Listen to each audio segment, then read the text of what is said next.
नमस्कार, स्वागत आहे तुमचं माझ्या चॅनलवर। तर आज आपण लिंबू सरबताची पावडर कशी बनवायची आणि ते सुद्धा वर्षभर सहज टिकते आणि ही पावडर हाताशी असली तर आपण 1 मिनिटात सरबत तयार करू शकतो। लिंबू वापरायची गरज नाही किंवा काही वापरायची गरज नाही। पाणी आणि फक्त 1 चमचा प्रेमिक्स वापरून आपण लिंबू सरबत तयार करू शकतो। तर इथे मी 6 लिंबू घेतलेले आहे। तुम्ही तुमच्या गरजेनुसार कमी जास्त लिंबू करू शकता। तर बघा, ताजे लिंबू आहे आणि असे पातळ सालीचे लिंबू घ्यायचे आहे। तर बघा, आणि अगदी ताजे आहे। मार्केटमधून आणल्यावर आपल्याला फ्रीजमध्ये ठेवायचे नाही, लगेच वापरायचे किंवा मार्केटमधून आणले तर दुसऱ्या दिवशी जर करायचं असेल रेसिपी तर आपण ते बाहेरच ठेवायचे आहे। तर बघा, इथे मी लिंबाचा रस जास्त निघावा म्हणून हाताच्या तळव्याने थोडंसं फिरवून घेणार आहे। बघा, तर हाताच्या तळव्याने फिरवून घेतल्यामुळे काय होतं, या लिंबामधला जो पूर्ण रस आहे तो निघला जातो। आता सर्व लिंब आपल्याला कट करून घ्यायचे आहे। तर लिंबाला मधून कट करायचं आहे, उभं कट करायचं नाही, कारण उभं कट केल्यामुळे यामधली जी मधली शीर असते त्यामुळे आपला लिंबाचा रस व्यवस्थित निघत नाही। त्यासाठी असं आडवं लिंबू कापायचं आहे। तर आडवं लिंबू कापल्यामुळे यामधला रस सहज निघतो त्यासाठी। तर बघा, अगदी रसाळ असे लिंब आहे। अशाच प्रकारे आपण सर्व लिंब कापून, तर इथे मी 1 वाटी घेतलेली आहे। ही वाटी कोरडी घ्यायची आहे, अजिबात ओलं काही वापरायचं नाही, त्यामुळे आपलं प्रीमिक्स खराब होऊ शकतं त्यासाठी। तर इथे बघा, मी 1-1 करून सर्व लिंब पिळून घेणार आहे आणि या वाटीने जेवढा रस होईल त्याच वाटीने आपल्याला तेवढंच साखर यामध्ये ॲड करायची आहे। तर मी इथे हातानेच लिंबाचा रस काढणार आहे। हातानेच छान रस निघतो आणि जास्त निघतो त्यासाठी।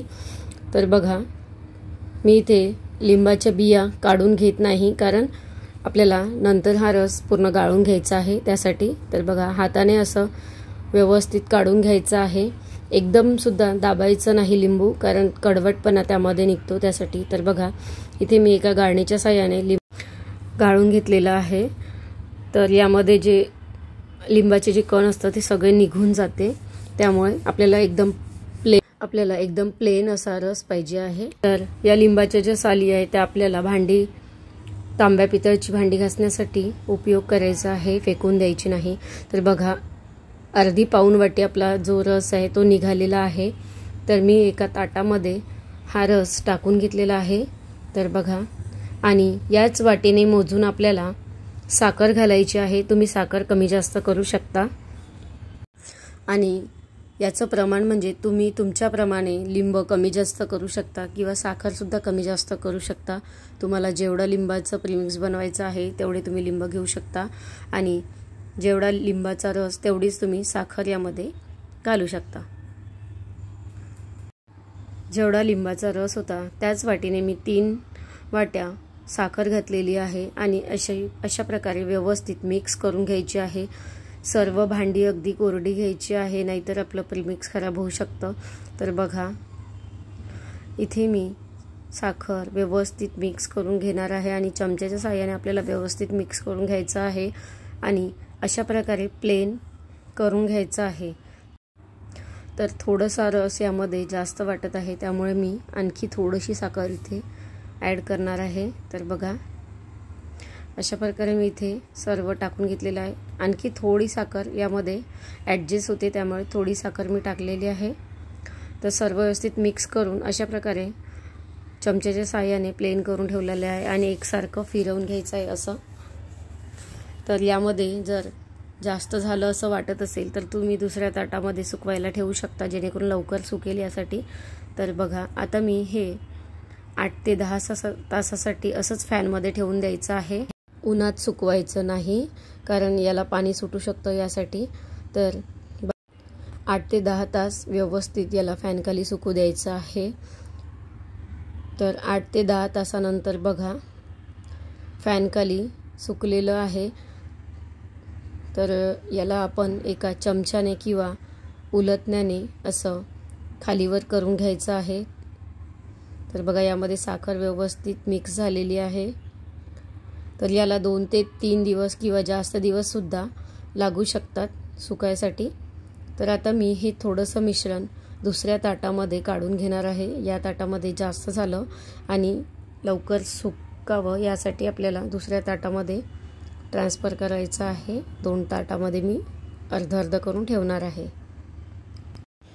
ताट अगदी छोटं घ्यायचं नाही, थोडं मोठंच घ्यायचं, पसरट घ्यायचं, कारण जेणेकरून आपलं जे मिश्रण आहे ते लवकर सुकायला मदत होईल।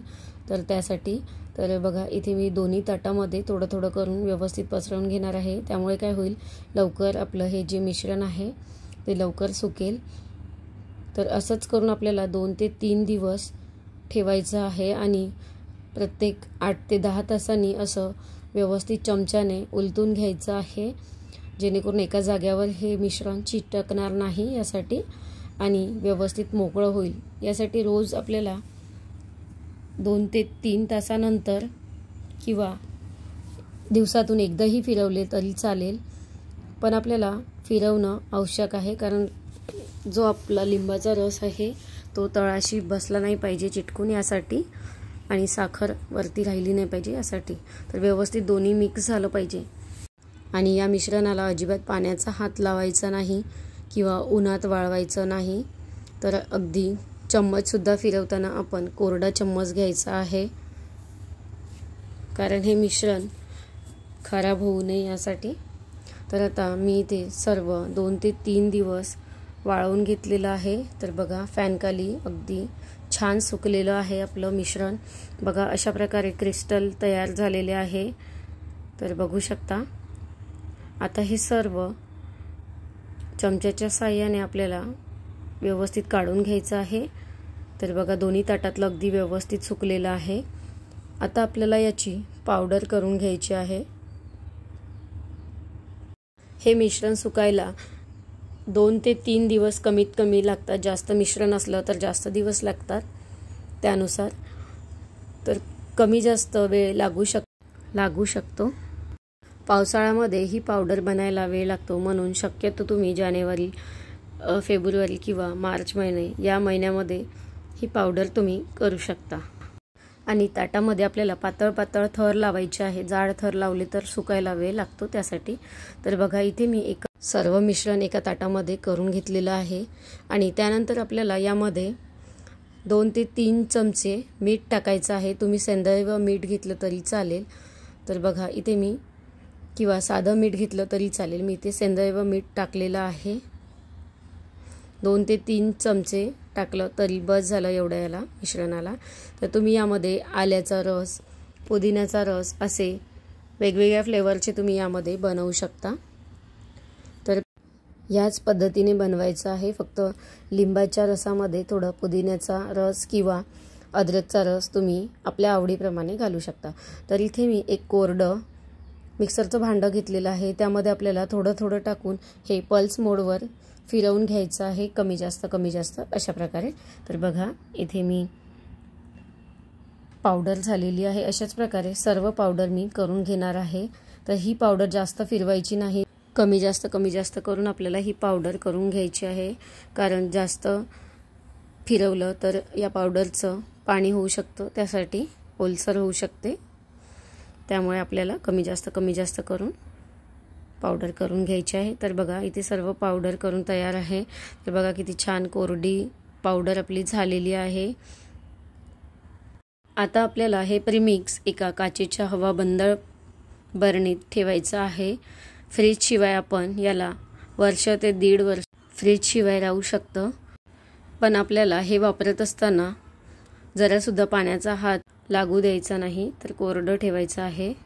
तर आता आपण हे सरबत कसं बनवायचं, तर बघा एका ग्लासमध्ये आपल्याला हे प्रीमिक्स टाकून घ्यायचं आहे। तुम्ही तुमच्या आवडीनुसार कमी जास्त प्रीमिक्स टाकू शकता। तर इथे मी 1.5 चमचा प्रीमिक्स टाकून घेणार आहे। तुम्ही यामध्ये सब्जासुद्धा वापरू शकता किंवा पुदिन्याचा रस किंवा तुमच्या आवडीप्रमाणे तुम्ही त्यामध्ये टाकू शकता। तर बघा इथे मी थंडगार पाणी घेतलेलं आहे आणि त्यामध्ये हे 1.5 चमचा प्रीमिक्स टाकलेला आहे। त्यानंतर आपल्याला चमच्याने व्यवस्थित मिक्स करून घ्यायचं आहे आणि यामध्ये तुम्ही जिऱ्याची पावडर सुद्धा टाकू शकता तुम्ही तुमच्या आवडीनुसार याला फ्लेवर देऊ शकता। मीठ आपण यामध्ये आधीच टाकलेलं होतं, त्यामुळे मीठ टाकायची गरज नाही। तर तुम्ही ही पावडर तुमच्या आवडीप्रमाणे कमी जास्त करू शकता। तर बघा, मिक्स करून आपलं लिंबू सरबत तयार आहे। तर यामध्ये मी थोडंसं पुदिन्याचे 2-3 पानं टाकणार आहे आणि असं लिंबू लावून सजावट करून घेणार आहे।